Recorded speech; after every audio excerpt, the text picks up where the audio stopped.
Alright guys, happy Friday. Today's bottling day of Blanca's ale.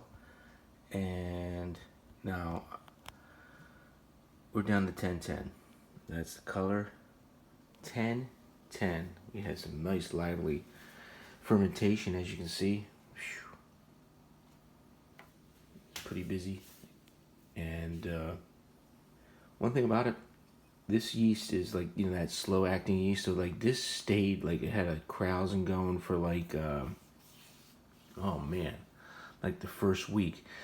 And when you're not used to yeast, it's been a while since I did this beer. So it's like, you see that and you're like, oh my goodness, it's going to be ready in time. But like no sooner, 2 weeks right on the bat, this week, it just settled out completely clear. Nothing, all the foam, everything just dissipated, which is really good. I mean, we're sitting at 24 Celsius, room temperature, 75 degrees. Now, a couple of people in my last video, when I brewed this, because again, the numbers were high. It was 1090, and now we're down to 1010. So that makes this almost 11% beer, if you go by the numbers. Now, is it that? My efficiency can't be 200%. You know what I'm saying? So I don't know what's going on. I know that before I took this reading, I did a calibration test. I used tap water. It was at 0. So the hydrometer is not in default. I have no clue as to why my efficiency keeps making it to be a high gravity read on the initial reading.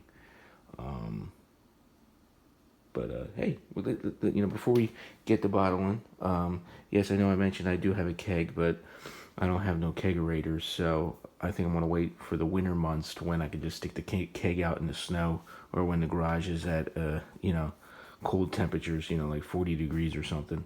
That way I can, it'll carb up right.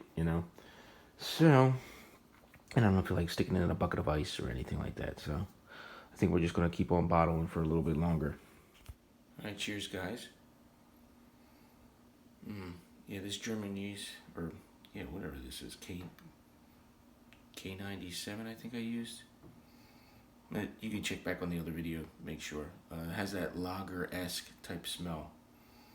So, even though it's an ale yeast.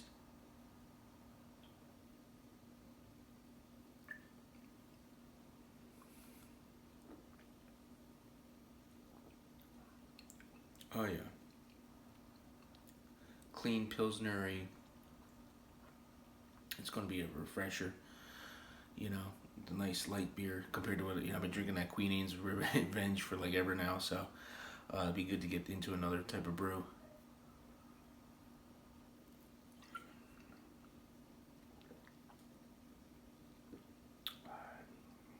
But yeah, well, that's clean. That tastes good. No off flavors. You can, feel the alcohol, obviously, so it is up there, but it's, I just, I don't think it's no 10%. There's no way. But I just don't understand what chemical reaction, what's happening to make the initial readings. And it's not like the wort's still hot. I chill it down with my chiller. I get it to be about, anything the same, room temperature,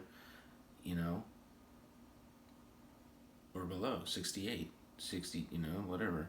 I mean, I would still think it's probably in the mid-20s. So, probably was still about 25 or 26 before I pitched the yeast. So, I mean,